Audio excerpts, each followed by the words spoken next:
The year was 1913. Woodrow Wilson was president, and powerful banking interests, who had been trying for years, finally achieved their long-term goal of a silent coup d'etat by taking control of the American government. The first thing they did to accomplish their takeover was convince Secretary of State Philander Knox to lie to the American people and tell them that the 16th Amendment, the Income Tax Amendment, had been legally ratified by the states when it was not. The bankers knew that this tax would ultimately end up in their pockets. Because of this fraud, the American people were led to believe there was now a tax on their labor.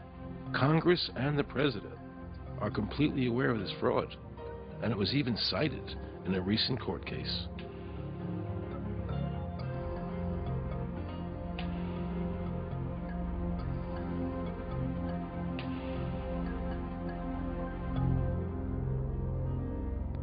That very same year, the bankers committed their second and by far the most diabolical fraud ever perpetrated on the American people by bribing senators to pass the Federal Reserve Act without the required constitutional amendment. All in favor, say aye. They did this during Christmas vacation, when many senators were home celebrating their holidays with their families.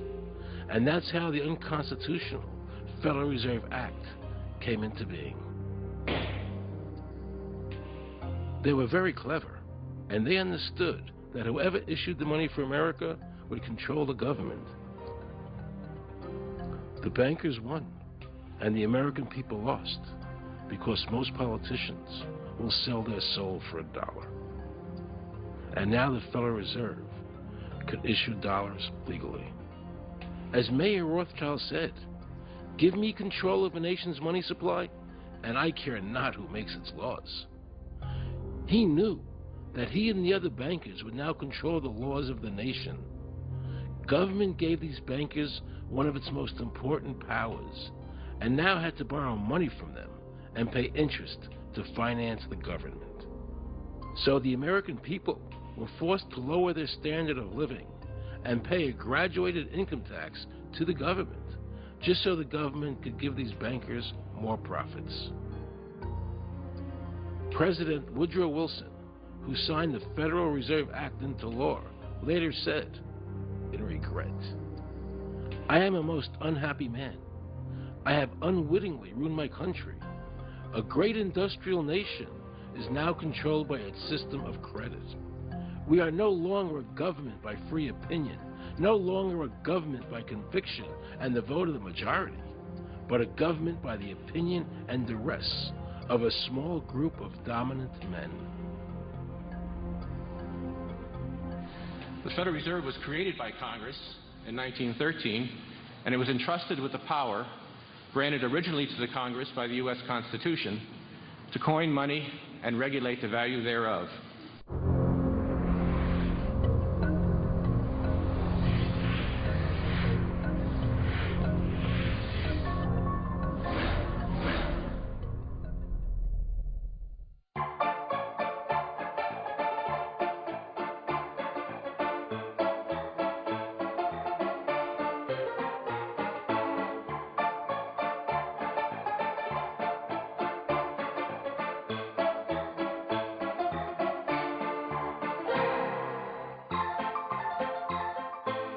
What's your name?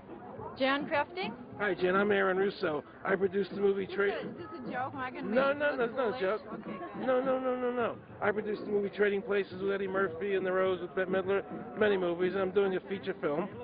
And my film is about my quest to find out whether or not people pay income taxes. Do you pay an income tax? Yes, I do. You do? Yeah. Have you ever seen a law that requires you to pay an income tax? Have I ever read it? You mean in the page, black and white? No, no. So you pay the income tax, I assume? Of late. Well, actually, no, I didn't file last year, but, Okay. I'm sorry, is this on film? No, I paid my tax. My question to you is, have you ever seen a law that says you have to pay an income tax?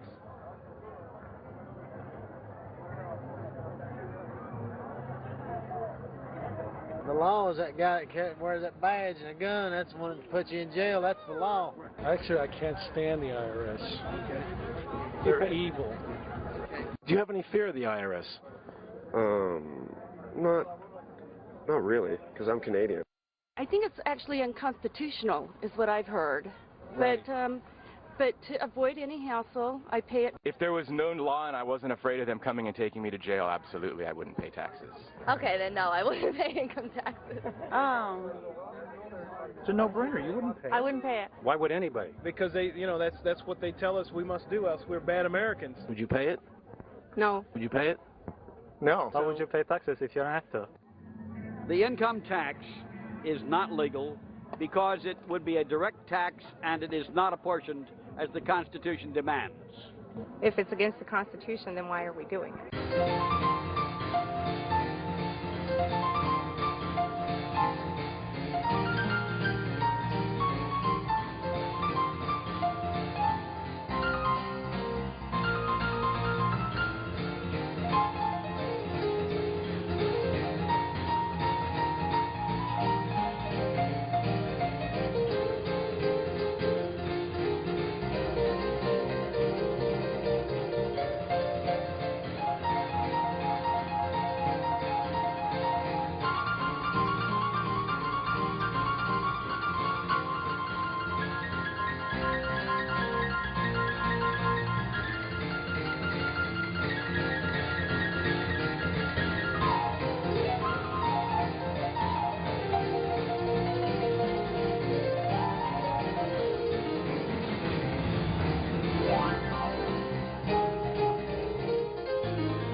I really expected that, of course, there's a law that you can point to in the law book, the code that requires you to file a tax return. Of course there is.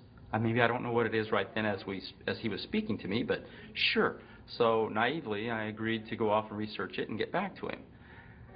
3.5 months later, I was at that point where I couldn't find the statute that clearly made a person liable, at least not me and most people I know. And I had no choice in my mind except to resign. I had to leave the IRS because I presented evidence that I had accumulated indicating that the agency was violating the law and violating people's rights. And I asked the agency for a response to my sincere concerns. And the answer I got was that they would not respond to my concerns and that they would provide me with the paperwork necessary to tender my resignation. But We the People Foundation for Constitutional Education put a full-page ad in the USA Today on July 7th, 2000. And within the body of that ad was a $50,000 challenge for anyone that could show the law. And to me, $50,000 is a lot of money. So I went after that and did the research based on the fact that I thought, let's put this baby to bed. I'm hearing all these rumors. I'm going to kill 2 birds with 1 stone. I'll answer these people's questions that are asking me, and then I'll win this $50,000.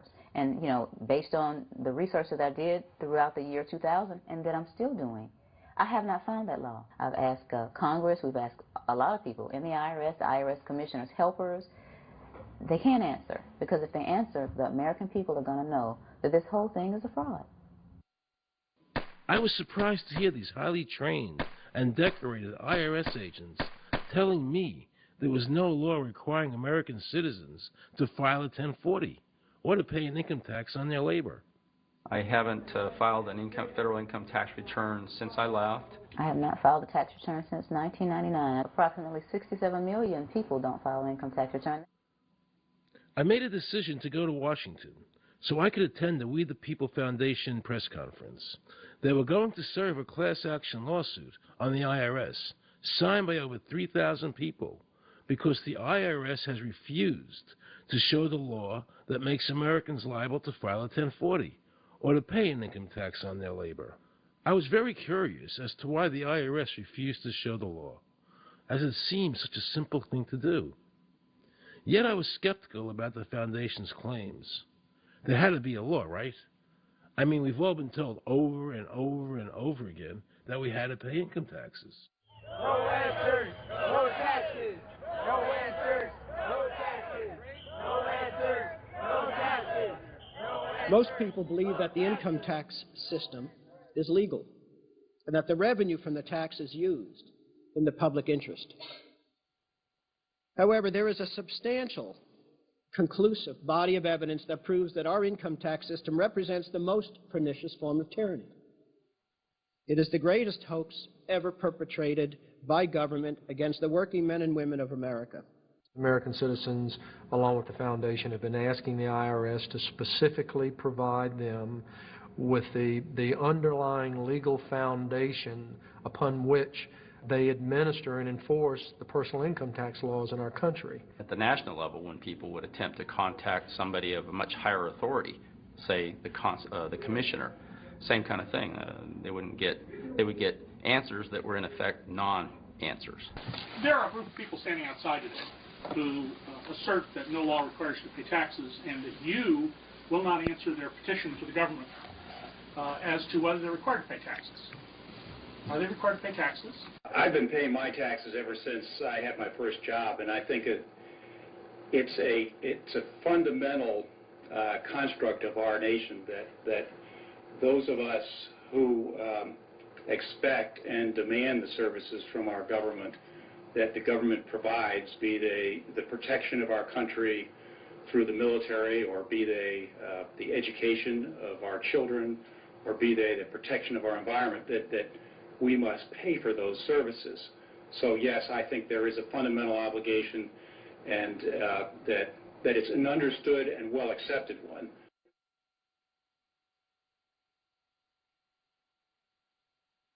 Joe Bannister and I had a meeting in the White House with President Clinton's economic advisor, Jason Furman. He accepted the remonstrance for the president. On June 2nd, I called and spoke with him. His words were, "We have decided that the issue of the legality of the income tax is not a high priority matter for the White House, and we will not be participating in any conference on the subject."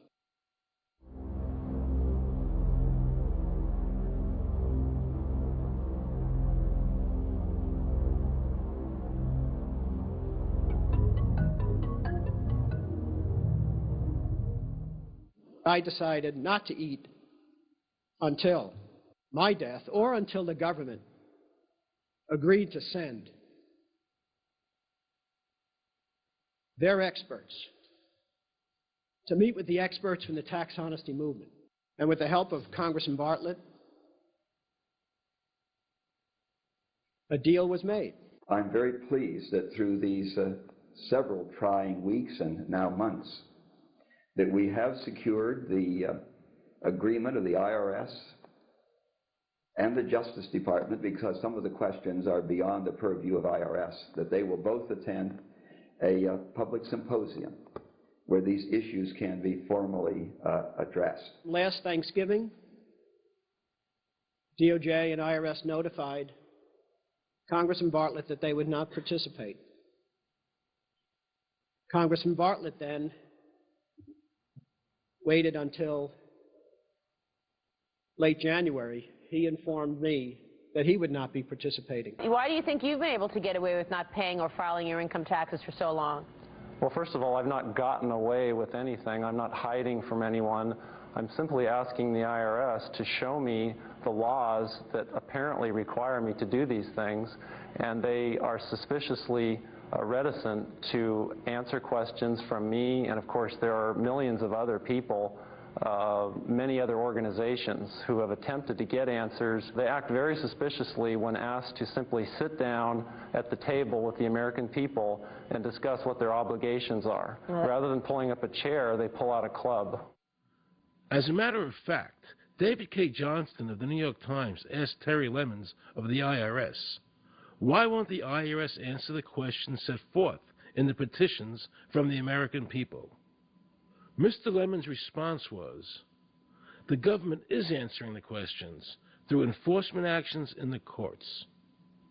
This is a very chilling remark on the government's use of brute force instead of civility and logic.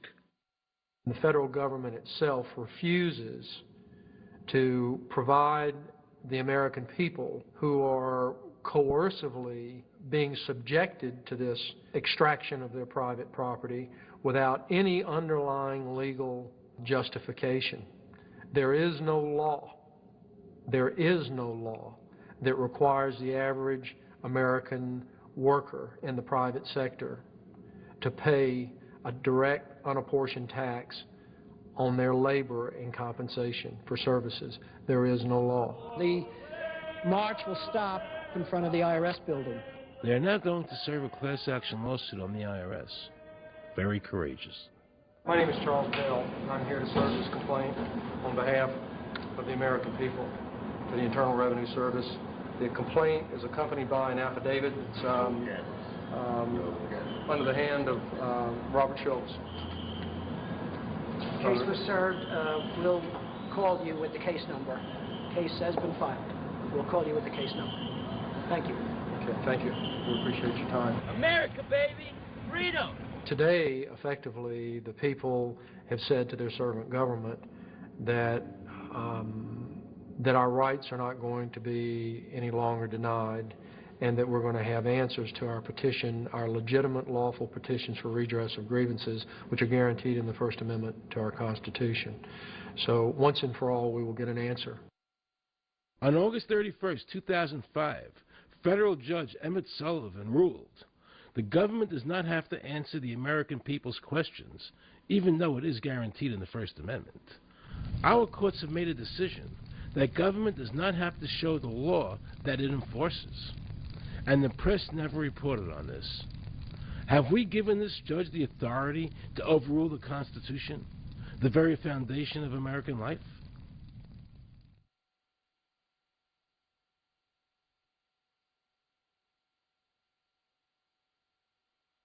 I believe that in both spirit and substance, our tax system has come to be un-American. Death and taxes may be inevitable, but unjust taxes are not. The country's taxes must be fixed, and I know what to do with it. If you think you're paying too much now, just wait till I get through with it. Now, Mr. Hanley, I'd like to ask you something. What does the government do with all the money we give them in taxes? When President Reagan was elected, one of the first things that he did was appoint a blue ribbon panel of business people headed by Peter Grace, and is commonly referred to as the Grace Commission. And their job was to research all the various areas of the federal government and make a report. One of the quotes from the Grace Commission is, 100% of what is collected is absorbed solely by interest on the federal debt. All individual income tax revenues are gone before 1 nickel is spent on the services taxpayers expect from government. If we pay the salaries of the congressmen and the senators, we're supporting them, aren't we? Well, yes. Yes. Well, then why can't we list them as dependents and deduct them? We've been brainwashed. People have been told, you know, that you need this income tax system to fund government, which is absolutely ridiculous. I mean, my question is, well, if that's true, how did we fund government from 1776 to 1913? The main purpose of the income tax is not to raise revenue, but to redistribute wealth and to control society. A lot of people might say, well, gee, if there wasn't an income tax, what would happen to education? They don't understand that education is paid for the most part, out of state and local taxes, your property tax. People might say, well, how are we going to build and maintain our highways? If there's no money coming into the government, we need our highways. There is a tax on every gallon of gasoline that people buy. Proceeds from the income tax do not pay for highway construction. The amount of money that we spend on defense is exactly equal to the amount of corporate income tax, which is quite legal and quite constitutional. I think we should not want the income tax for several reasons. One is that it is the instrument of totalitarianism. It is the means by which the government can manipulate people and put you into a condition of servitude. Every year you give the federal government a form that says, here's how all my money worked. If you lie, you could go to prison. So you're required to give them a financial statement that under, the force of law could put you in prison if it's not impeccable, right? And under the law, they're supposed to do the same. They're supposed to give you back a financial statement that says, here's what we did with your money. Except you comply and they don't. In fiscal 99, the Department of Defense had $1.1 trillion of undocumentable adjustments.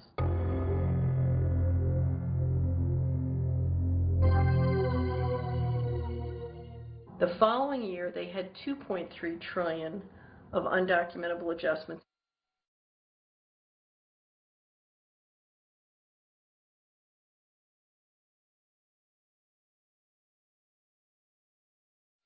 I decided to call the IRS. I spoke to Anthony Burke in Media Relations. He was very nice to me, and I explained to him that I was an award-winning film producer and that I was doing a documentary on the IRS. He seemed a bit stunned by this, then explained to me that Commissioner Everson nor anybody else would go on film to discuss the income tax. But he did say he would call me back. I thanked him for that, but I couldn't help wondering, why was the government making it so difficult for people to see the law? So I decided to bring my crew down to the IRS building to see if I could find some employees to interview. And here's what happened. I think you cannot film here, that's it. Who are you to tell me I can't film here? What's the law? Just tell me where the law is that says that. Can you show me the law that says I can't film here? Is America a free country? I told him they couldn't film here, and he's asking 9 million questions. I told him that's the federal government law. Hey, I told him he couldn't film here. He's telling me he's a citizen and all that. So I couldn't film him. I'm saying, where's the law that says I can't film here? And I'm asking another question, sir. Then Homeland Security showed up, because I was such a threat to Washington. You got a driver's license up? Yeah, I do. Put that away for me. After convincing Homeland Security I really wasn't Osama bin Laden, I kept wishing the IRS would allow me to interview somebody. Why wouldn't they show the law? What were they so nervous about? I began to have a frightening thought. What if it was our own government we had to be afraid of? With that disturbing thought in my mind, I went to see a group of tax experts. You can look through the statutes and look for the law that requires you to pay. And when you do that, you can't identify a law that requires the average person in America who earns a wage and works in private business to pay an income tax. The Constitution allows for two kinds of taxes. They're called direct and indirect. The federal government in the Constitution can tax almost anything, as long as it apportions the tax if it's direct.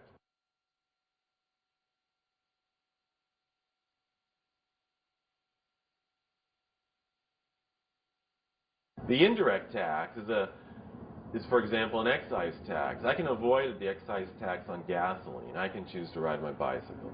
I can avoid the excise tax on tobacco. I can choose not to smoke, or I can grow my own tobacco.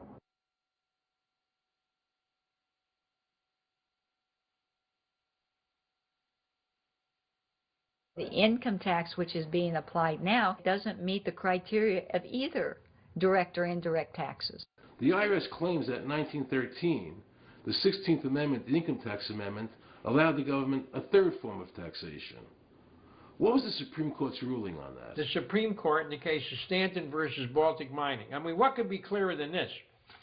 The provisions of the 16th Amendment conferred no new power of taxation. The Rushauer case also said that the 16th Amendment did not impose any new taxes and did not change any of the taxing restrictions of the Constitution. There were also several other major Supreme Court cases in that same period from 1916 up until about 1923. Stratton Independence versus Hobart, Southern Pacific versus Lowe, Bowers versus Kerbo Empire, Burnett versus Harmel, Doyle versus Mitchell. It's actually very simple. Congress tried to enact an income tax in 1894. The Supreme Court said that's unconstitutional. When the Supreme Court says something is unconstitutional, it's unconstitutional. They tried again in 1913, and the Supreme Court said the 16th Amendment conferred no new power of taxation. So if they didn't have it then, and they didn't get it, they don't have it. There is no constitutional basis for a tax on the wages of Americans living and working in the 50 states of the Union. Period. End of argument.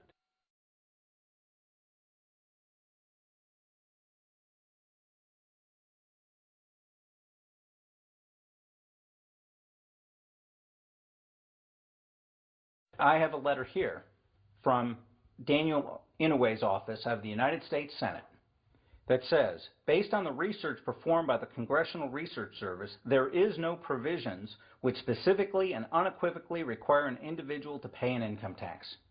Period. End of story. There is no law, and to date, nobody has been able to show that there is a law for the average American citizen working day in and day out to pay an income tax. The definition of income in the Constitution was given in the Eisner versus Montgomery case, and it turns on gains or profits that are made from some activity. Doyle versus Mitchell, 247 U.S. 179, 1918. Here's what he said. The idea of gain or increase arising from corporate activities. In other words, it doesn't mean wages, it doesn't mean dividends, it doesn't mean alimony. It means a gain or a profit arising from corporate activity.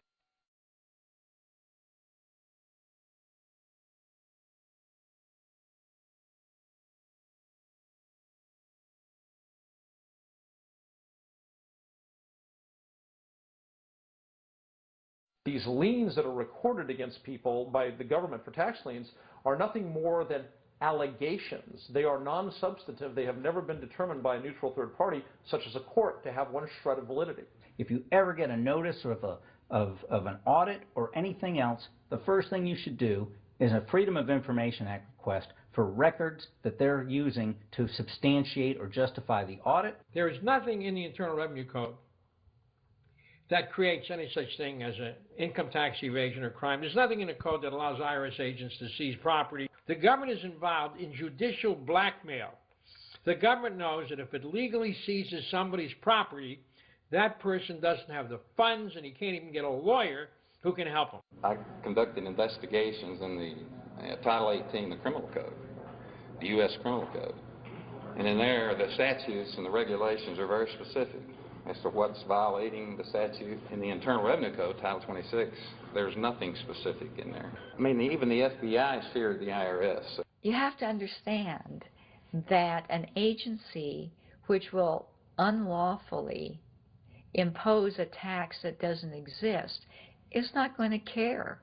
If we, the people, don't know what our rights are, they're not going to tell us.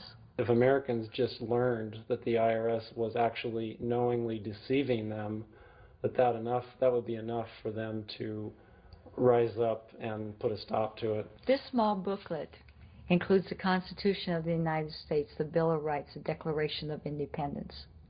This is a document that every citizen should read. It's a document which freed an entire nation. This is the Internal Revenue Code. And this document, and the unlawful application of this document by the Internal Revenue Service has enslaved the nation that this document attempted to free. I was very impressed with the people in the tax honesty movement. They weren't kooks, they were highly intelligent, well-researched, and very genuine. I was wondering why I never heard about all these Supreme Court decisions in the media. So I really wanted the IRS's point of view, because to get the true story, it was imperative I hear both sides. I kept wishing Anthony Burke would call me back. He seemed like an honest man. I then proceeded to call my message machine.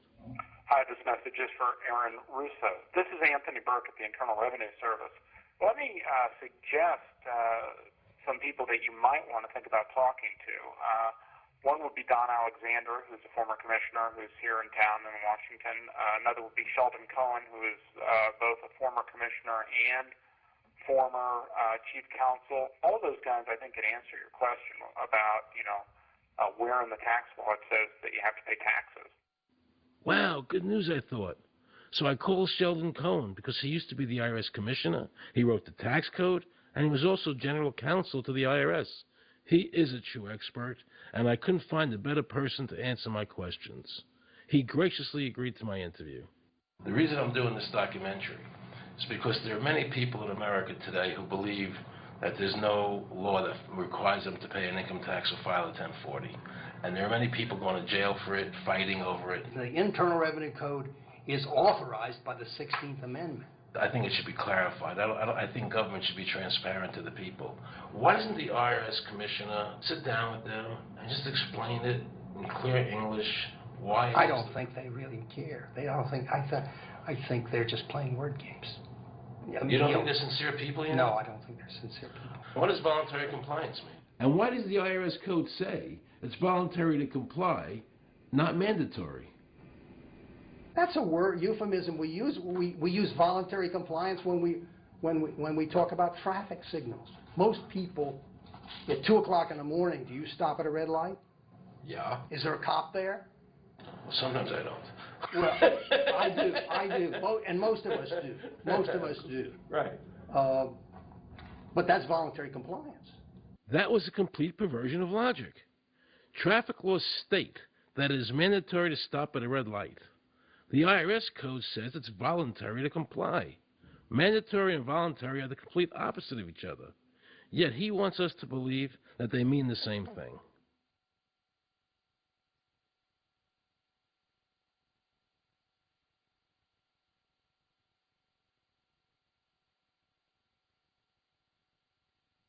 So can the government criminally prosecute somebody of information put on their 1040? Yes. Right, so doesn't that violate the Fifth Amendment? No. But the Fifth Amendment says I don't have to do anything that incriminates myself. Well, it doesn't incriminate you to put your income down. But you said before I could be put in jail for it. The commissioner wants us to believe that although the IRS demands that you fill out the 1040 and you can go to jail for it, that they are not violating your Fifth Amendment rights of self-incrimination. That is absurd. Isn't it true that the word income is not defined anywhere in the Internal Revenue Code?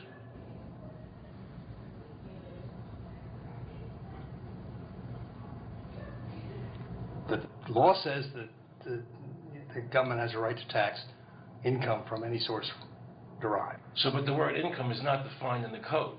It just says income without a definition of what income is. That's right. Correct? Yeah. But there are many different kinds of taxes. Well, how can an American citizen know what income is if the code doesn't define it? If they're paying an income tax... Because the courts have all defined it. Do you remember what constitutional attorney Edwin Vieira said? The definition of income in the Constitution was given in the Eisner versus Macomber case, and it turns on gains or profits that are made from some activity. So the Supreme Court has ruled income is not wages, it's not labor, it's gain from corporate activity. I believe that a man's labor is his private property. That's your view, but it's not the law. The Supreme Court's even said your labor is your private property.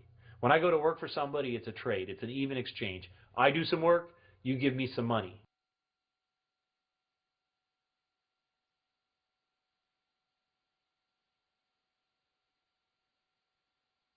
In 1916, we had the Bruce-Shaber case and the Stanton case.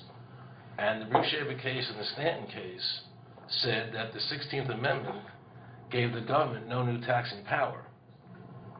I'm not going to argue the niceties of that with you. And it came up again in a case called Peck versus Lowe, where the Supreme Court said the 16th Amendment did not extend Congress's taxing power to any new or accepted subjects. In other words, if you weren't taxable before the 16th, you weren't taxable after the 16th. Today I interviewed a juror, who sat on a case, and they found the person not guilty for lack of filing, okay? And I asked her why they found him not guilty.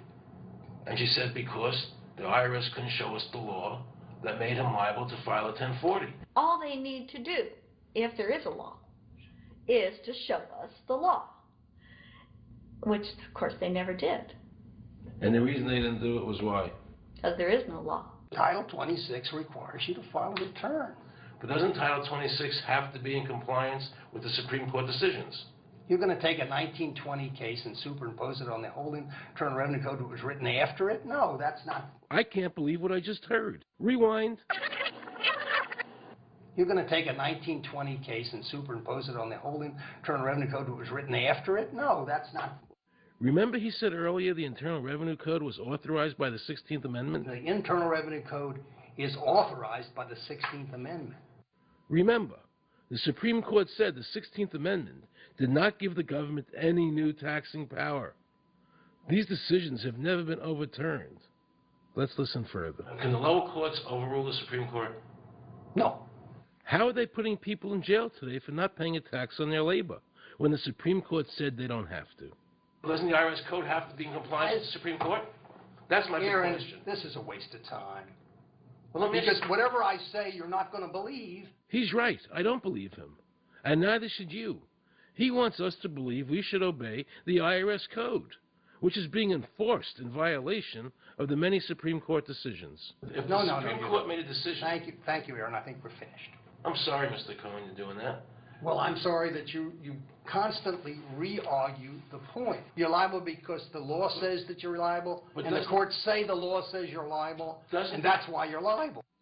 You see, he's talking about the lower courts, who are not in compliance with the Supreme Court, as they have to be. Doesn't the court have to be in compliance with the Supreme Court? The Supreme Court has so held. Where? You caught me unprepared. I'll come back to that. Well, I don't want to do that. But let me ask you a hypothetical question. No. You're making silly arguments here. Why is the Supreme Court decision a silly argument? Well, because it's inapplicable. That made my heart stop. He just said Supreme Court decisions do not apply to the IRS.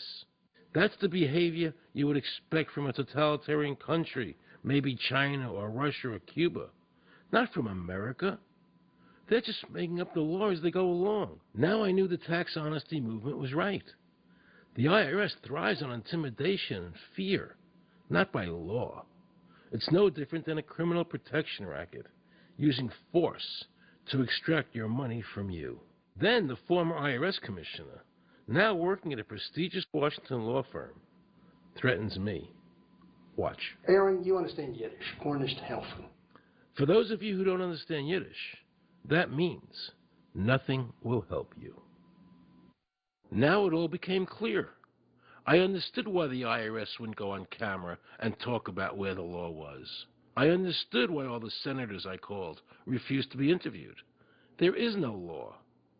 And now you know what our political leaders and the courts have known for decades and have tried to cover up.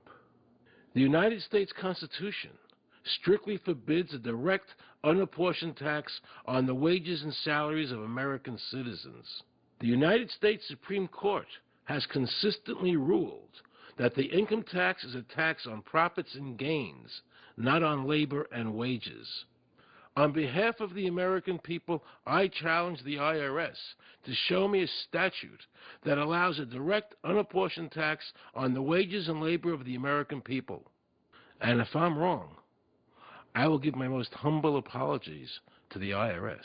If the IRS is wrong, and there is no law, then every person who's been jailed should be let out of jail immediately, and any assets seized should be returned to their rightful owners.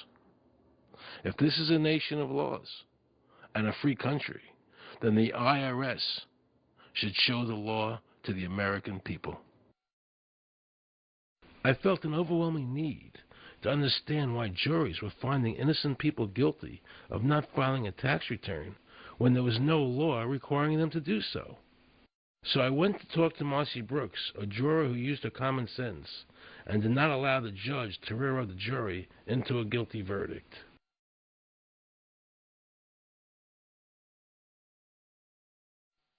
He was being tried for 4 counts of not filing his income tax. Okay. And our question was, well, what is to decide? Either he did or he didn't. It never occurred to us that he might actually be innocent while at the same time not filing. In the federal government, it is not a felony not to file taxes. Finally, they said, okay, if we're going to get this guy, we're going to have to put it in the state. They called up the IRS agent, Agent Craner. Craner? Yeah. Robert Craner? Mm-hmm. This is Ken Doherty, who's also an investigator with the Illinois Department of Revenue. This is a request for a copy of the delegation and authority order. Right, and I talked to my boss about that, and he said that my badge is that. Badge is the authority. And I thought it had to be in writing. The last question that the defense asked him was, did you write any of this down? And Agent Craner looked right at him and right at us, and he said, "I never wrote anything down." And yet when we saw the video, there he was, writing notes, you know. And so I'm thinking, okay, at this point, the judge is supposed to say, "Agent Craner, it is clear that you have committed perjury." It wasn't even noticed. It finally came to the climax.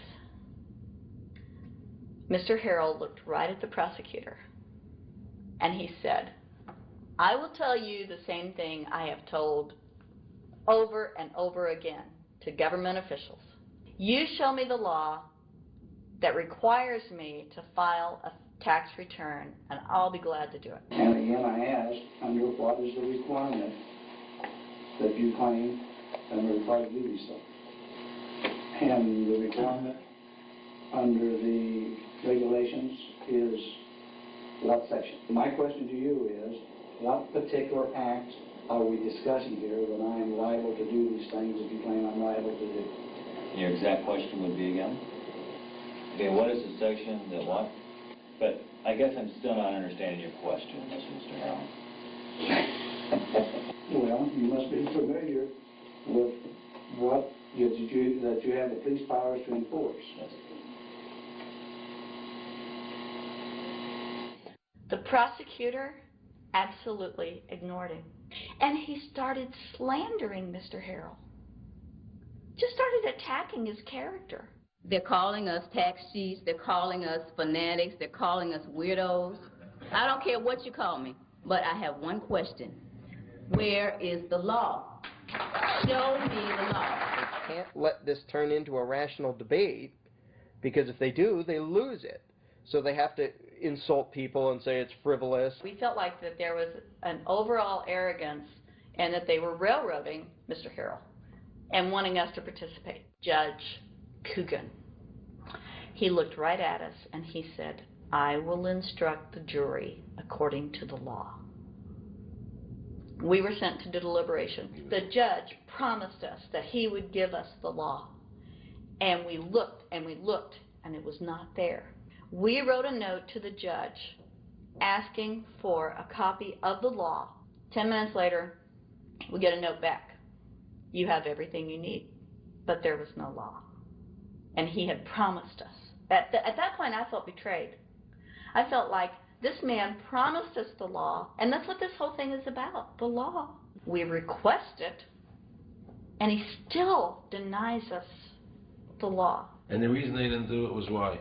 Because there is no law. Remember, we're talking about the Illinois state law here, okay, which is a law in Illinois. So we got out that law, and we read it several times, and I said, "Okay, wait, you know, because they kept saying, but this is a law in Illinois." And I said, "Look at the beginning of it. It says, anyone required to file a federal income tax return is required to file an Illinois tax return." I said, if it is true that he's not required to file a federal return, then that nullifies the Illinois law. Two people, they kept saying, "But he's going to get by with it." And I said, what is he getting by with but his rights? If there is no law, he's not breaking a law. He's just standing on his rights. Are we going to deny him that? That's when this one juror sat back and kind of rolled his eyes and he said, "You mean we don't have to pay taxes?"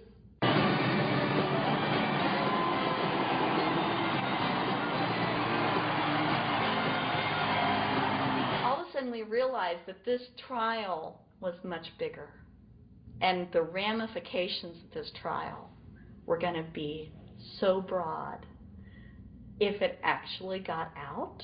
I mean, it's like we had just discovered this great government secret. And so when we came out for the delivering of the verdict, the judge was, I'm sure, even at this point, I'm sure he still thought we would give a guilty verdict.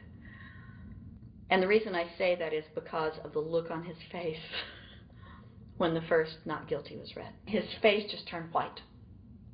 I mean, it's like, I don't believe this. The second time, you could hear people out in the audience, just in the courtroom, just going, wow, and the judge is just getting red in the face. I mean, he was just livid. And the judge got up and left. Yeah. I sat there and I thought, this truly is a victory for the people. And I have never felt more patriotic. And I knew that we had done the right thing. I looked at that man, Mr. Harrell, and I thought, the system might not work all the time, but this time, for that man, it did. In November 2004, the government arrested former IRS criminal investigator Joe Bannister. They charged him with fraud for telling the American people the truth about the income tax laws. Vernice Kugler, a Federal Express pilot, claimed there was no law requiring Americans to file an income tax. She also won in court. 24 people were criminally charged by the IRS because they claimed there was no law requiring them to file an income tax return. The fact is neither the judge, nor the prosecutor, nor the IRS could bring that statute in there because it's not in the books. The jury came back with an acquittal for everyone. When the matter is put to the test, which means in terms of court and enforcement action, there is a 100% success rate in shooting down these arguments. The mafia has a code and they follow it, and it's a code of honor. But the IRS has no code of honor.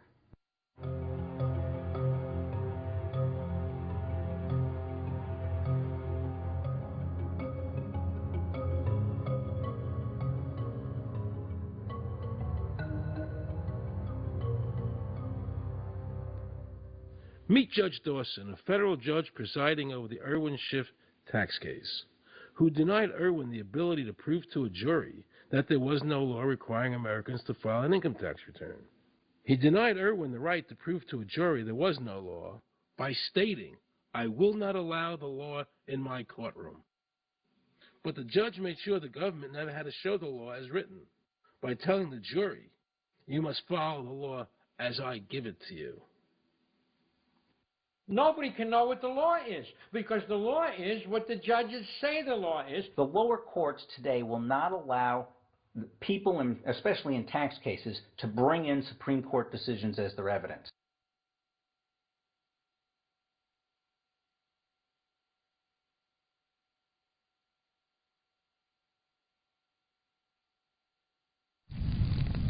Here we have a federal judge railroading an American citizen by saying Supreme Court decisions are irrelevant. And again, nothing from the press defending our freedoms.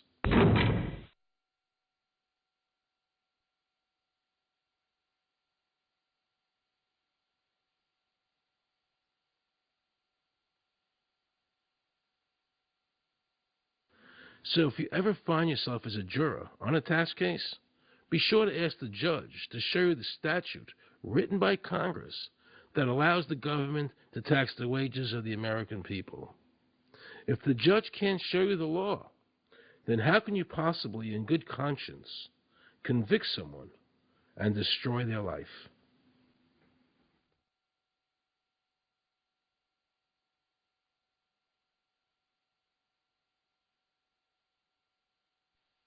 Let's see how the IRS treated one of America's greatest heroes, and someone I cherished as a child. Joe Louis was an American icon. Victorious in his first 27 fights, the Brown Bomber quickly rose to heavyweight champion of the world. His 1938 knockout of German Max Schmeling, who represented Hitler's Aryan ideal, earned him the admiration of millions of Americans. Is watching carefully. Louis measures him right to the body, a left up to the jaw, and Schmeling is down. The count is 5. Right after Pearl Harbor was bombed, Joe had a title fight where he donated his fee to Navy War Relief. Well, I'm not working for nothing. I'm working for my country, and I think that's about the greatest piece of work that anybody can do. Well, I certainly agree with you for that, but you're turning over an awful lot of money. Well, we all turn over a whole lot for this country at this time. Joe volunteered for the segregated army and defended his title while in the service, this time donating his normal fee to Army relief.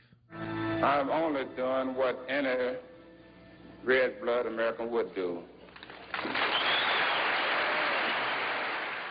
Since the checks were in Joe's name, the IRS taxed him on their full amount, even though he never saw a penny of it. At the end of the war, Joe was awarded the Legion of Merit. But what most people didn't know was that the IRS was charging him $50,000 a year in interest alone on his debt. When Joe's beloved mother died, leaving him $600, the IRS immediately seized it. They also confiscated all of his children's trust funds. Joe was forced to continue fighting until he was 37 and out of shape, just to pay off his ever-mounting debt to the IRS, which grew to $1 million, $100,000 a year just in interest. At the end of his life, Joe was forced to become a greeter at a Las Vegas hotel just to make ends meet. It was a shameful thing to see a man like him, great fighter, great human being, being humiliated and destroyed in this manner, because after all, when you owe Internal Revenue money, no matter what you have, they take away from you. And they took a lot away from Joe Louis.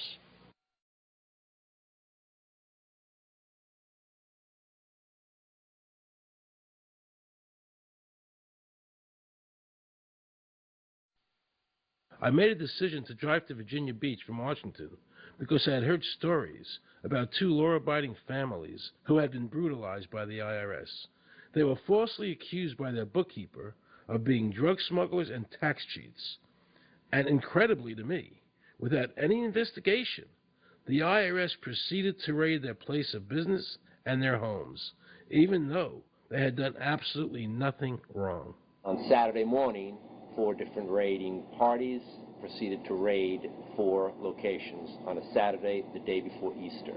I was the manager on duty, and I was up in the deli, and people came through the door. How many came in the door? Maybe about 15 to 20 people. 15 to 20 armed agents. With dogs, with guns. They made me get everybody they went in the kitchen, they went in the deli, they went all over the whole restaurant, told all the customers, took forks out of their hands while they were eating their breakfast, and told them they had to leave. I got the frantic call from Edie, and she said, something wrong. So anyway, I jump out of bed, and I immediately run to the shower. I'm in the shower, and the next thing I know, I hear my son yelling, "Dad!" I went like this, and boom, I'm slammed against the door, and I fall down with a gun in my head. And they're like, "Where's Scotty Miller?" And I'm like, "Dad!" That's all I'm doing is yelling. I'm scared, frightened to death. And then the next thing I hear is Mr. Miller, the shower curtain is jerked back. I got a gun pointed at my head. Hold it right there. The screams from the little girls who were at a pajama party with my daughter. There was 4 little girls there with my daughter. Of course, mayhem. There were about 3 men in my bedroom with huge guns. He followed us and wanted to watch us get dressed, and I tried to shut the door, and he puts his foot in the door, like he's going to sit there and watch us change our clothes. And I was like, excuse me, no. My neighbors now are all standing out. Were you still naked? Well, they handed me a towel at that point. I had a towel wrapped around me. Did the towel fit? No, hardly. Hardly. At this point, they were talking about weapons, and, I mean, it's crazy. I mean, they're looking everywhere, going through all my drawers, and I reached for my underwear drawer to get some underwear. They said, "Don't touch it, it ain't moving." They're locking their guns up. They hold it right there. Don't move around. Don't move. I'm like, whoa. I said, I'd just like to get some underwear on here, I said, I got women standing here. They keep everything. How did you conduct your business if the IRS took everything? We had to do it out of a shoebox so we could keep going because we requested these things, and I'm told that the government's really not, once they do raid and so forth, they're supposed to at least let you, until you're charged with something, continue your business. This wasn't the case. They kept everything. So you were never even charged? Absolutely not. Charged with what? And when you speak IRS, the whole world shrivels up. The whole world gets fearful to a point where let's not talk about it. I testified in front of Congress. I would like to know why this dark entity known as the IRS has come into my life and refused to leave. I raised my children with a zero tolerance for dishonesty. And now they must hear allegations that I am a major drug dealer and a tax cheat? A lot of people out there being abused, and a lot of people saying, look, I'll pay it. Just go away. Just go away. When all that happened, we had to file bankruptcy. We've had cars taken away from us, kept my daughter from going to college. Do they ever think about the lives that they just destroyed? They think about the ruination of homes and property? No. In this case, we would have never thought this could happen to us. We've never done anything wrong. How can this happen in America when, in my case, personally, I thought that I was doing everything right? I've served my country. I've been to college. At least I've done something in my life. I got a speeding ticket one time. I paid my taxes for 40, 50 years, whatever it was. I've never been audited. What happened here? I had this really uncomfortable feeling in the pit of my stomach as I was thinking to myself, how did America transform itself from being a truly free country with a servant government where our individual rights were protected by our Constitution to being a country that talked about being free but really wasn't?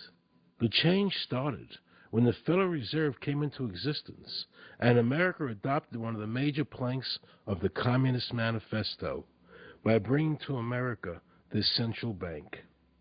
The very same people that backed the Federal Reserve System also backed the graduated income tax, a second plank from the Communist Manifesto.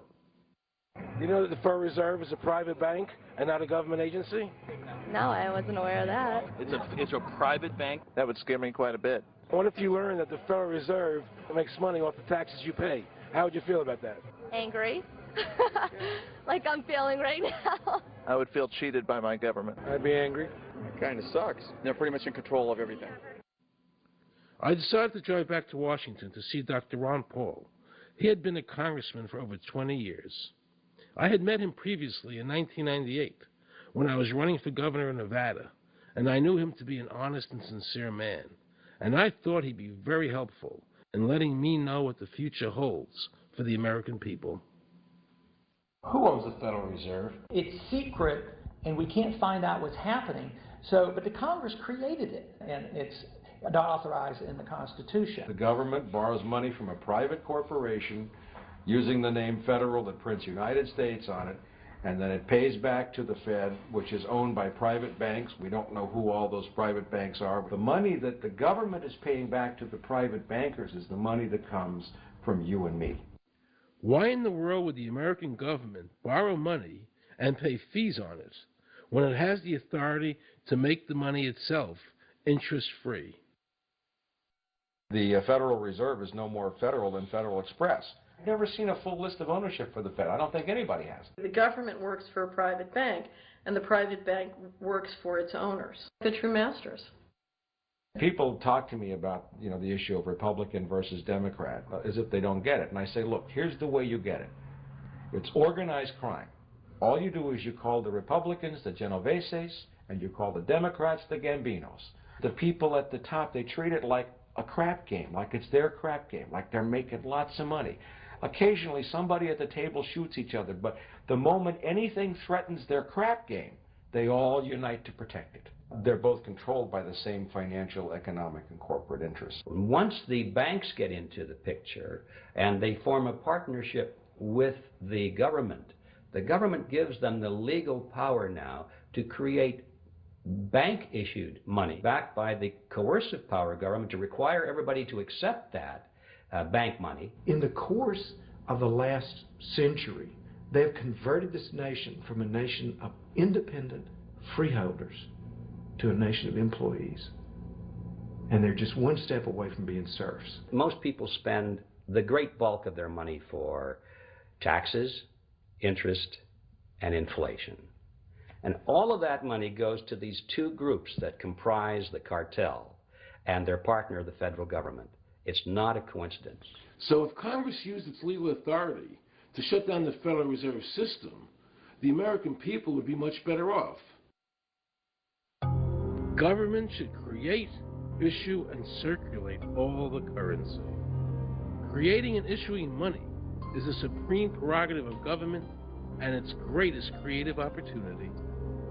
Adopting these principles will save the taxpayers immense sums of interest, and money will cease to be the master and become the servant of humanity. Abraham Lincoln. Young people today are conditioned practically from the cradle on up to think that credit is a wonderful thing. You don't want to damage your credit. You want to do what you can so that you can go to the bank and get a good loan. There are no people who own their own property, who own their own houses, who own their own business, who finance their own business. They're only debtors. The average young person today has no concept that he's being drawn into a web, a trap. Like he's in the feudalist system, only he's going to like it. He's going to think, this is wonderful. I got my new red Corvette, and I'm in debt for the rest of my life, but I'm looking good. A decision was made. You know, let's get all the debt up, let's move the jobs abroad, and instead of re-engineering your skills, we're going to dumb down America, and so the middle class will disappear. Really what most of the people in this country have become is food for the debt machine. When a person borrows money, it puts a noose around their neck and makes them servant to the lender, which is exactly what the Federal Reserve System is designed to do.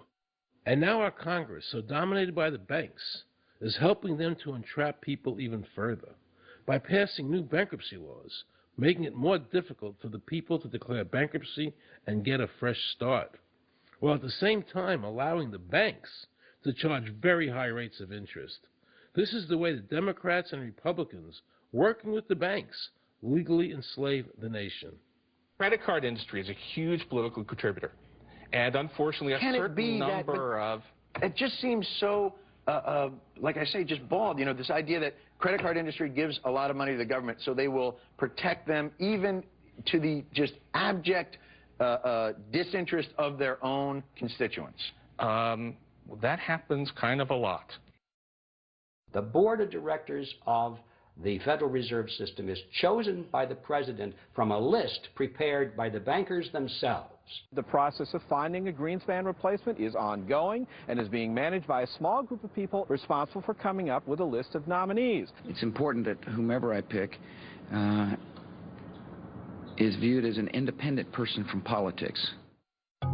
If the American people ever allow the banks to control the issuance of their currency, the banks and corporations that will grow up around them will deprive the people of all property until their children wake up homeless on the continent their fathers conquered.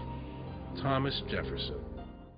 So the Federal Reserve is actually an illegal entity functioning within government. It's illegal, and what we have given to this so-called agency is the authority to counterfeit money. Do you have any points of view about the Federal Reserve and how the Federal Reserve operates? They just enter something on a computer. Oh, you need 20 billion today. Here's 20 billion, but they got that out of thin air. It came out of thin air, it goes to the Treasury then pays the bills. So it's no different than monopoly money.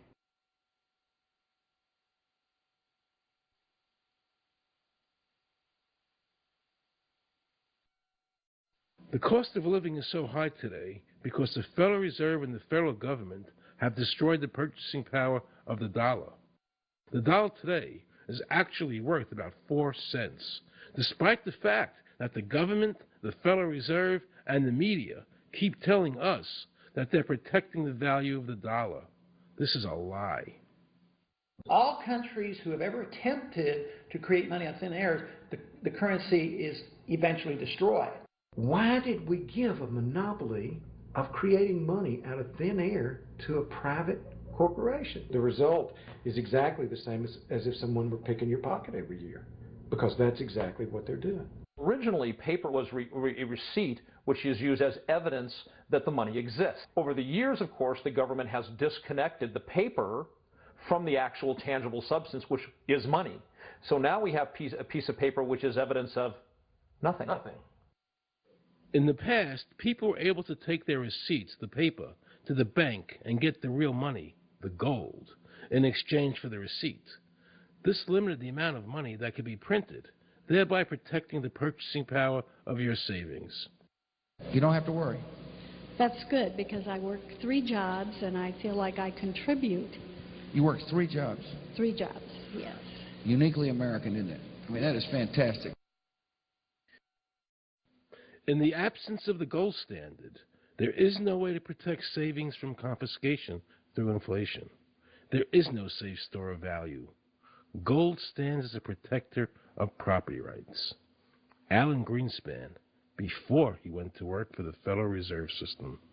Now Alan Greenspan and the other central bankers want you to believe that the receipt, the paper, is the real money. This is nothing more than sleight of hand. It's a magician's trick.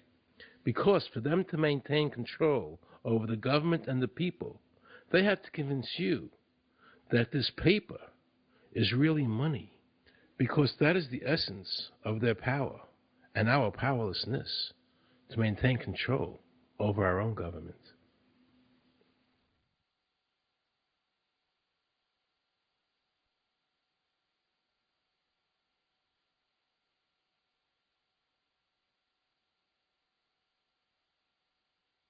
What happened to the gold in Fort Knox? Nobody really knows. When I served on the Gold Commission, I asked them to really, do another audit. I remember it was 15-2. They said, we don't need to audit the gold. It's supposed to be the American people's gold, and so we would like an accounting to tell the American people what is there. I've been told that the Federal Reserve has taken control of the gold as collateral for the dollars they print. They list gold on their balance sheet. How could the Federal Reserve, this private bank, list gold on the balance sheet? They claim they're holding that for the Treasury. So that puts private bankers in control of the American gold. They could have taken all of America's wealth. That's a possibility. Shouldn't the Congress stand up and say, where is the American people's gold? They're not audited. They control the money of America, and it's not audited? There is no audit. Oh, wait a second. Doesn't the Federal Reserve work underneath the Congress? Congress ignores their responsibility to do any oversight. The president really has no control, nor does the Congress have any control over this cartel. It just has the appearance of control.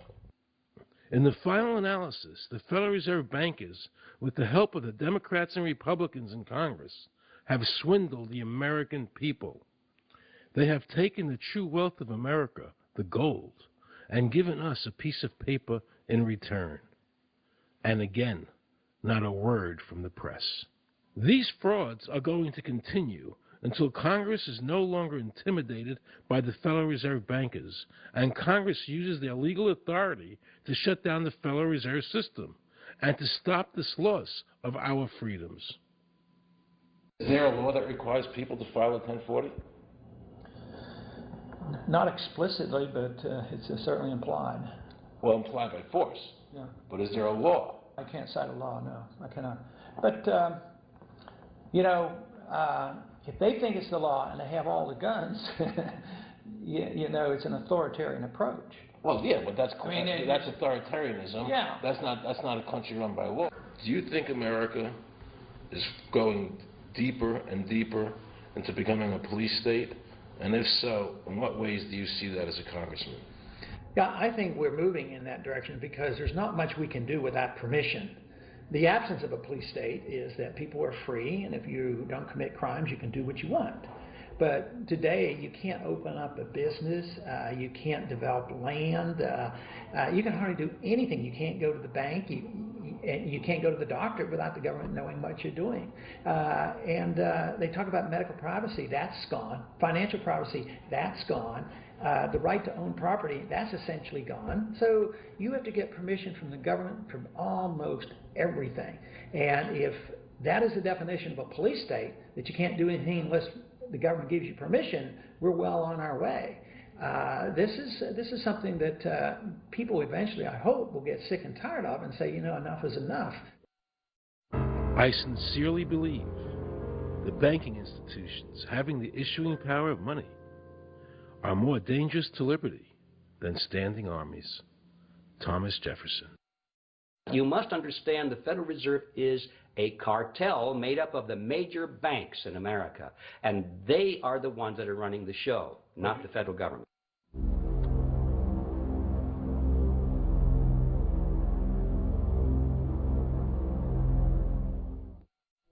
powers that be behind the system, the financial interests, are able to exercise a disproportionate amount of influence on not only the economic structure of the country, but the political structure.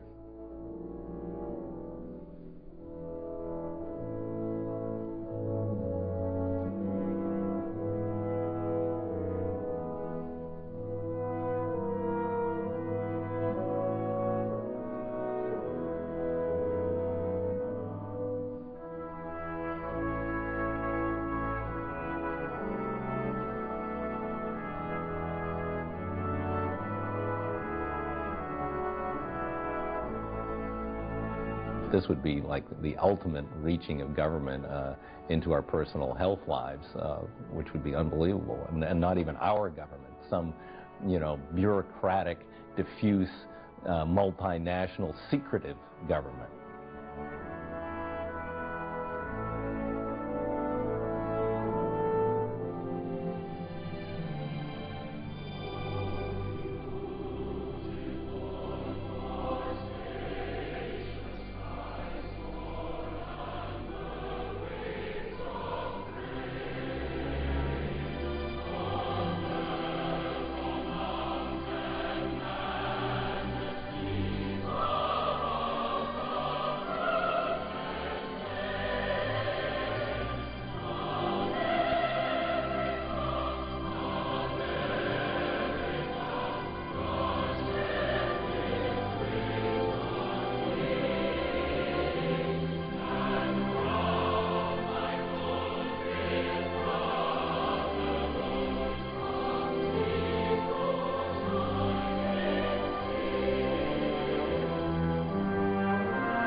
I just want to assure the American people that, one, I've got the authority to do this. American people expect us to protect them and protect their civil liberties. I'm going to do that.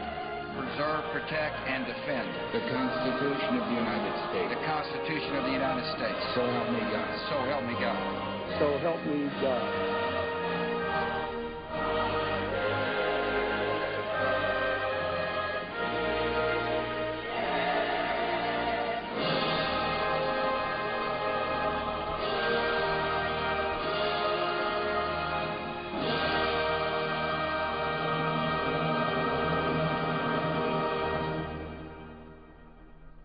What happens if your own government is using more force and more coercion on its own citizens for the purpose of achieving its political ends? Is that government engaged in terrorism? Now let's watch the government add insult to injury to the people of New Orleans. No one will be able to be armed. We will take all weapons. That happened today in this wealthy neighborhood where homeowners had armed themselves to protect their mansions. Residents were handcuffed on the ground. In the end, police took their weapons but let them stay in their homes. Wasn't that kind and generous of the government to allow people to stay in their own homes? How thoughtful. Of course, they couldn't defend themselves from looters. For many of the police and guard troops, it is an uncomfortable job to do this in an American city. You never expect to do this in your own country. Walking up and down these streets, you don't want to think about the stuff that you're going to have to do. We are losing our right to property. The government is getting more pretext to seize it, using the power to confiscate it with eminent domain. The asset forfeiture laws have proliferated. It's easier for the prosecutors to come in and make an accusation against you and confiscate your property even though they have no evidence that you've done anything wrong. Guilt or innocence doesn't really matter that much because it's very convenient for the government. Unfortunately, what is being sold to the American people today as Americanism, if you peel off the label, you find so much similarity to what we were fighting against when we were fighting communism and Nazism and fascism. The government's now putting a national ID card together and they want checkpoints.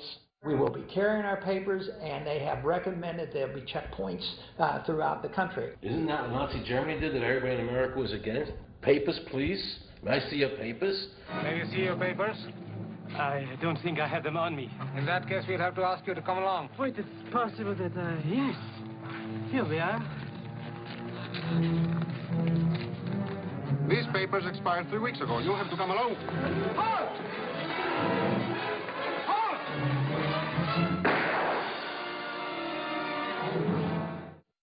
In the new legislation, the national ID card is in it. It takes 3 or 4 pages to describe, and it will be connected with our driver's licenses. The states will be instructed on exactly what they have to do. Social security numbers will be used. Some type of a physical proof, such as fingerprints or retinal prints, have to be on it.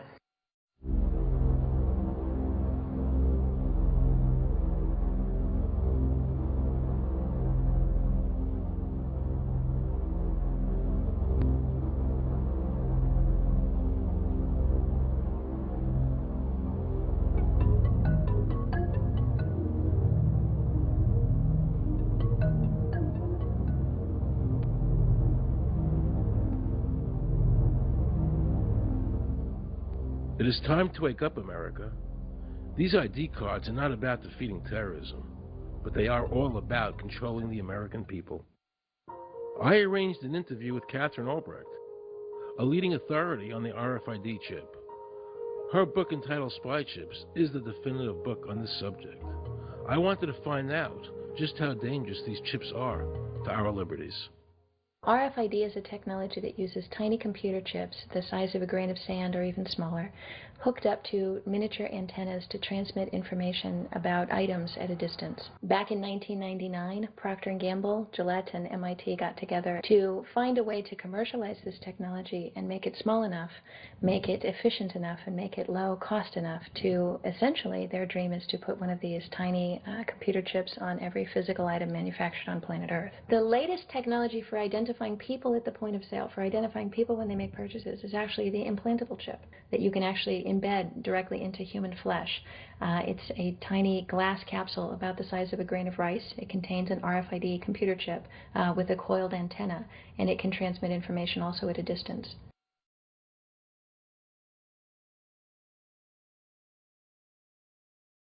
Can a microscopic tag be implanted in a person's body to track his every movement? There's actual discussion about that. You will rule on that, mark my words, before your tenure is over. Homeland Security folks, the Department of Defense, and others have expressed an interest in being able to more closely monitor the U.S. populace. And one way to do that, of course, would be being able to determine who buys what and where they take those things.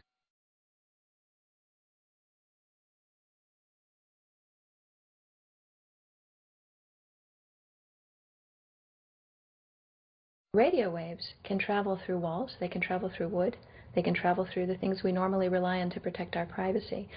For example, your purse, your backpack, your pocket, anything you're wearing or carrying. Kraft Philadelphia cream cheese has been tagged with RFID and sold to consumers, as have Mach 3 razor products and other Gillette razor products, without the knowledge of the consumer. One of the tiny chips could actually even be the dot on the letter I on the back of the fine print on a package that you purchased. They were talking about having reader devices in every airport, on every bus, on every train, on every port, on every dock. One of the most worrisome applications of RFID are proposals to put them into cash, meaning that you would be able to track every banknote, where it had been, who it had been issued to, and create, in essence, an audit trail.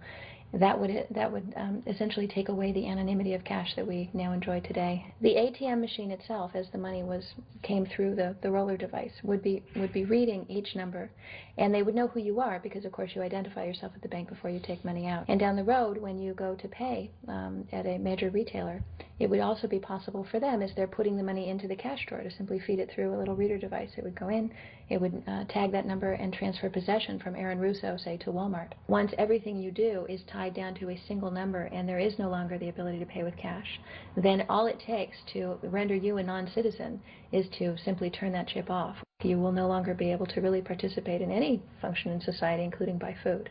So through the implementation of the Federal Reserve System, the American citizen has gone from being a private individual who had real money, gold, in his possession that was private, to a citizen who has no privacy because all money is now being digitized. They can deduct whatever amount of money they want out of your digits whenever they want. They can trace you whenever they want. You'll be at their mercy. God forbid we allow this to happen in America. This is absolutely Orwellian. I mean, it's talking about Big Brother looking over your shoulder at absolutely everything you do, every purchase you make, every place you go, every company you interact with. All of that would be reported back potentially to the government.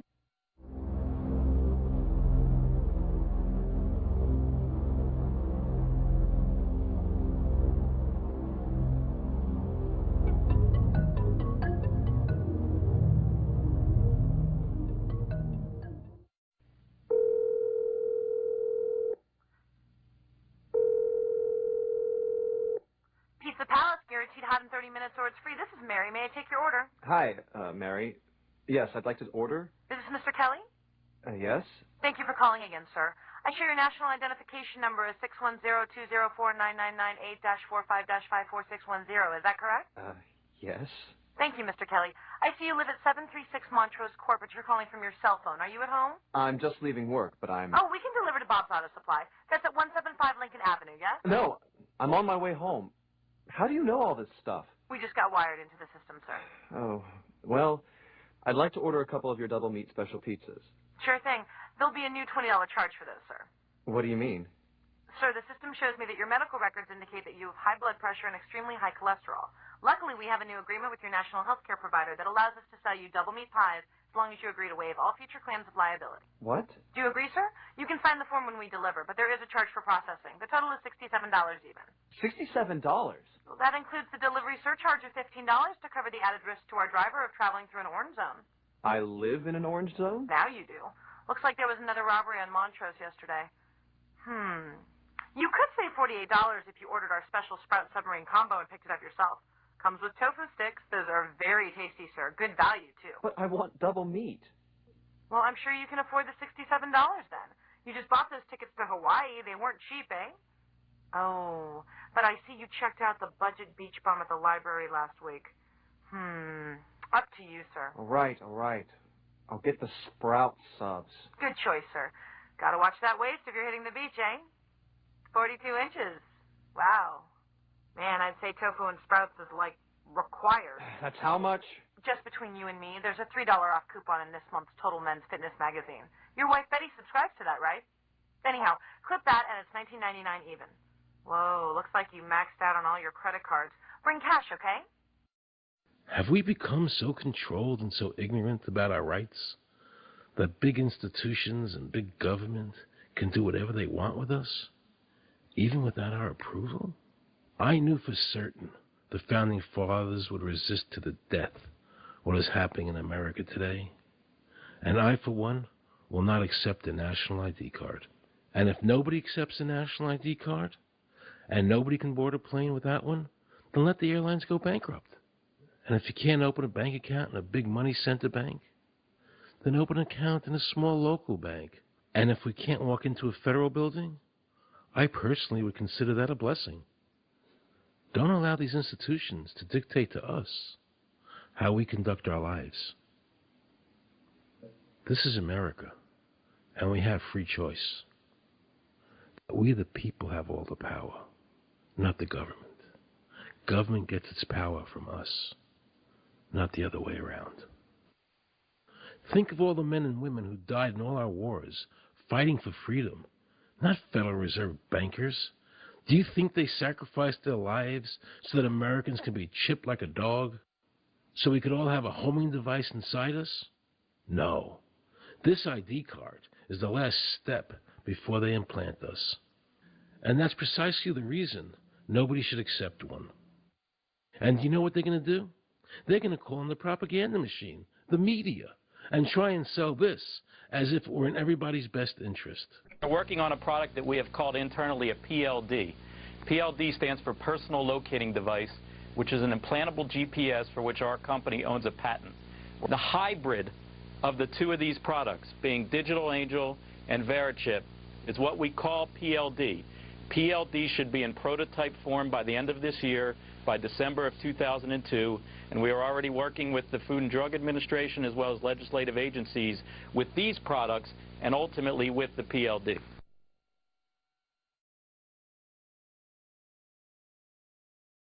We have a Florida family who are really pioneers in a brave new world. They have volunteered to be the first ever to have microchip identification devices implanted into their body. After 9/11, I was really concerned with the security of my family. I wouldn't mind having something planted permanently in my arm that would identify me. Talk about identification papers. Watch what happens to a woman in Florida whose license was suspended. Get out of the car or I'm going to tase you. The next street off the Seacrest.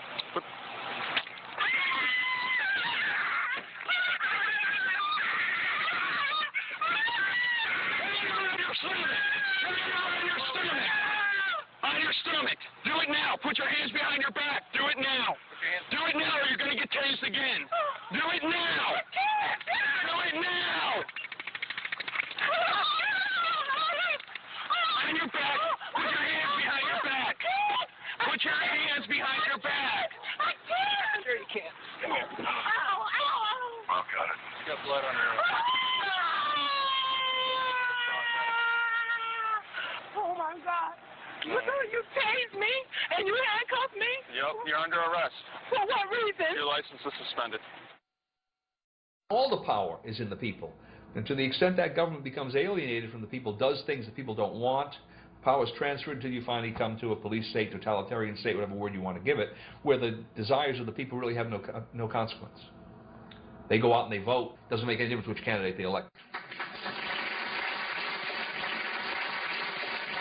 I'm a programmer. I worked for NASA, worked for ExxonMobil, worked for Florida Department of Transportation. Mr. Curtis, are there programs that can be used to secretly fix elections? Yes. How do you know that to be the case? Because in October of 2000, I wrote a prototype for Congressman Tom Feeney at the company I worked for in Oviedo, Florida, that did just that. And when you say did just that, it would rig an election? It would flip the vote 51-49 to whoever you wanted it to go to and whichever race you wanted to win. And would that program that you designed be something that elections officials that might be on county boards of elections could detect? They'd never see it. So how would such a program, a secret program that fixes the election, how could it be detected? You would have to view it either in the source code or you'd have to have a receipt and then count the hard paper against the actual vote total. Other than that, you won't see it.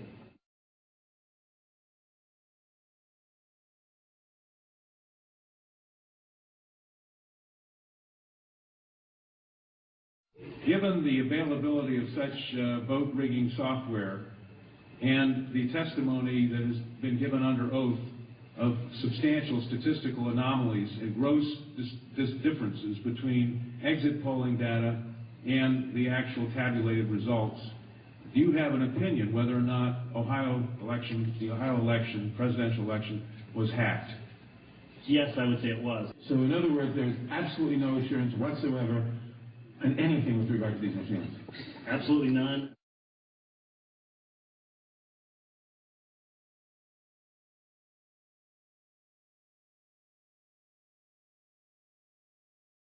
Anybody who trusts electronic voting machines should have their head examined.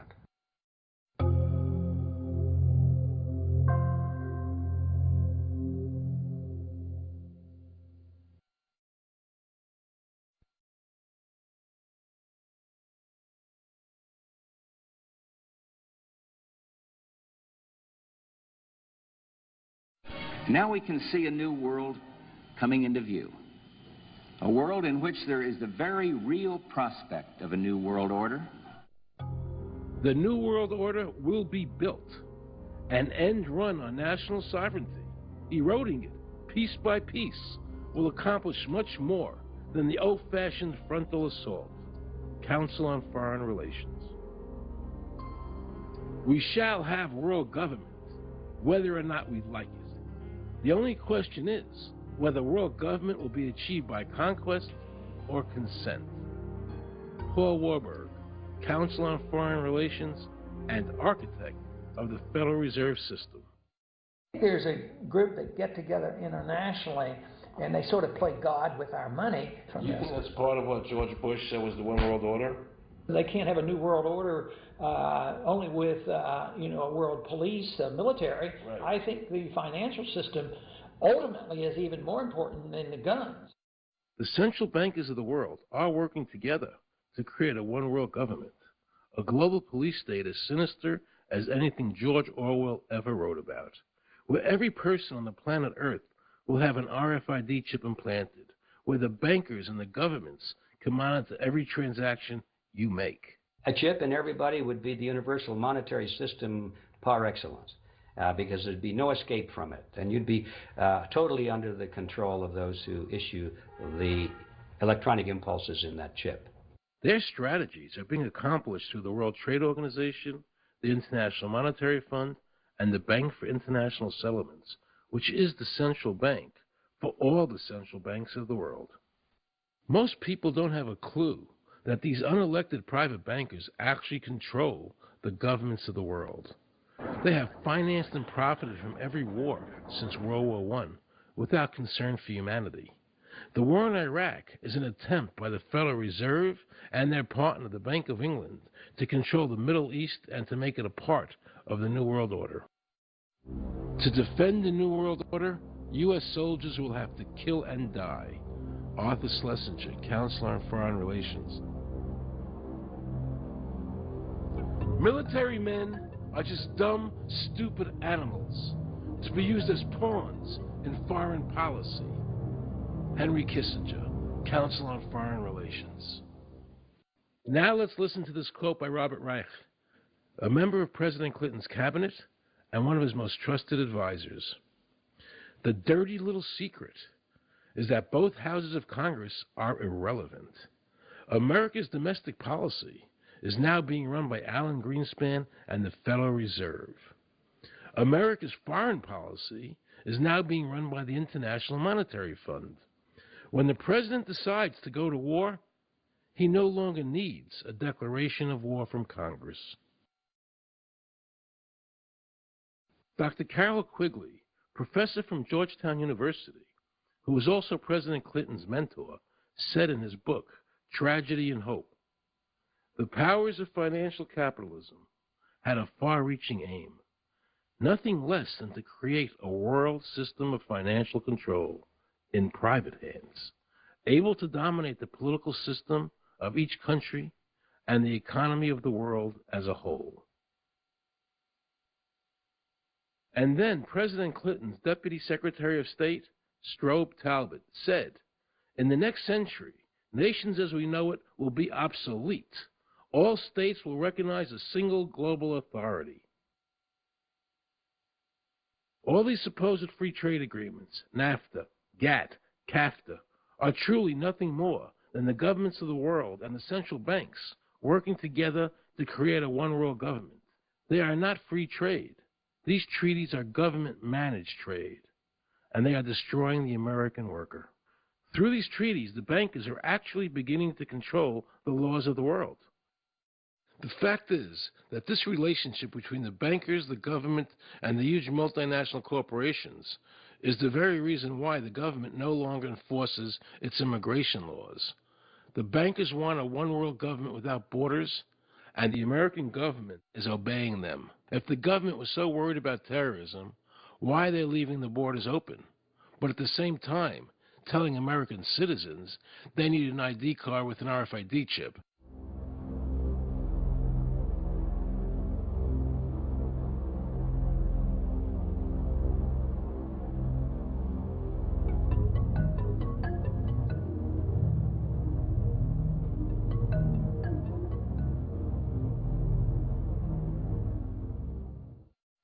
The Bush administration's open borders policy and its decision to ignore the enforcement of this country's immigration laws is part of a broader agenda. President Bush signed a formal agreement that will end the United States as we know it, and he took the step without approval from either the U.S. Congress or the people of the United States? Bill Tucker reports. The Security and Prosperity Partnership of North America sounds benign, hardly like a policy that critics call NAFTA on steroids. It's a deal that few have even heard of. It's being done again by very few people at the very top on behalf of the investment class, but the working class of people, political officials across our country from communities, from cities and so forth, they don't know anything about this. Yet it was agreed to by Mexico's President Fox, Canada's Prime Minister Martin, and President Bush in 2005. Administration officials counter their critics by saying everything about SPP is on the White House website. And they say the partnership is not a treaty, but more of an outline of priorities between the United States, Mexico, and Canada. Still, some wonder why there haven't been public discussions about the goals being pursued. You know, I was asked the other day about whether or not I really thought the American people had the stomach to stand up and stop this nonsense, this direction from a group of elites in absolute contravention of our law, of our Constitution, every national value. And I hope, I pray that I'm right when I said yes. But this is beyond belief. Look what happened in Europe. The people that voted down the European Constitution wanting each country to stay sovereign. Yet the private central bankers are pushing the governments forward to make this Constitution happen, even though the people voted against it and clearly do not want a world government nor one European government.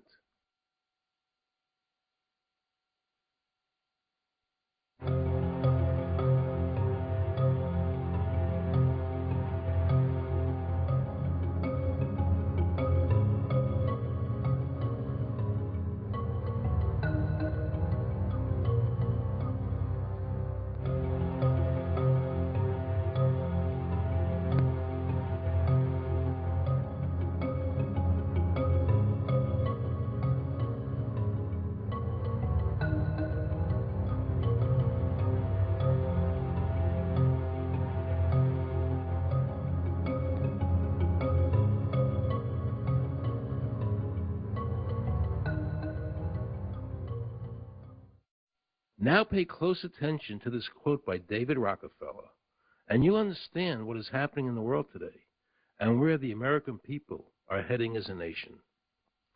We are grateful to the Washington Post, the New York Times, Time Magazine, and other great publications whose directors have attended our meetings and respected their promises of discretion for almost 40 years.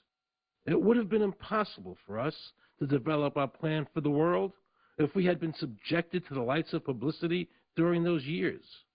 But now, the world is more sophisticated and prepared to march towards a world government. The supranational sovereignty of an intellectual elite and world bankers is surely preferable to the national autodetermination practiced in past centuries. David Rockefeller, a member of the Council on Foreign Relations, actually believes that we would be better off if he and his banker friends ran the world.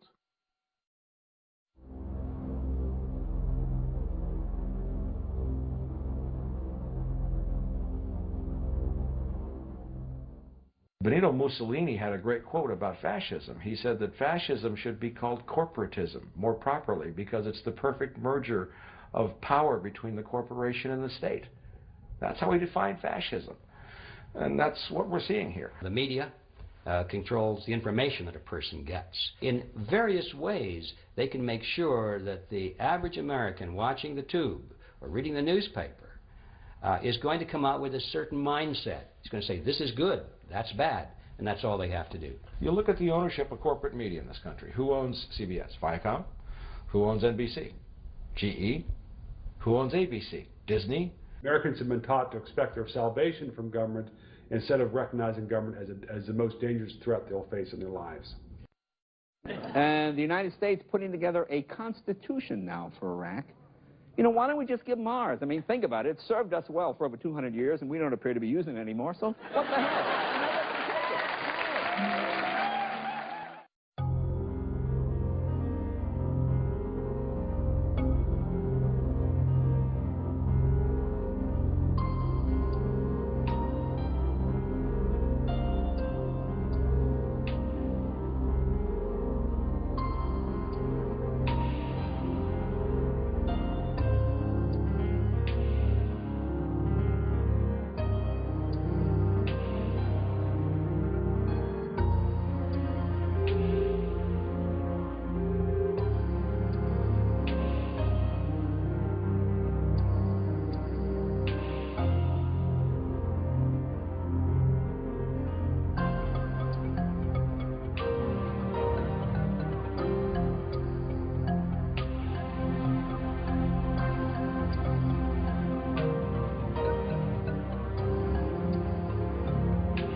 I like the old idea where you could do what you thought you could do and what you wanted to do as long as you didn't hurt other people.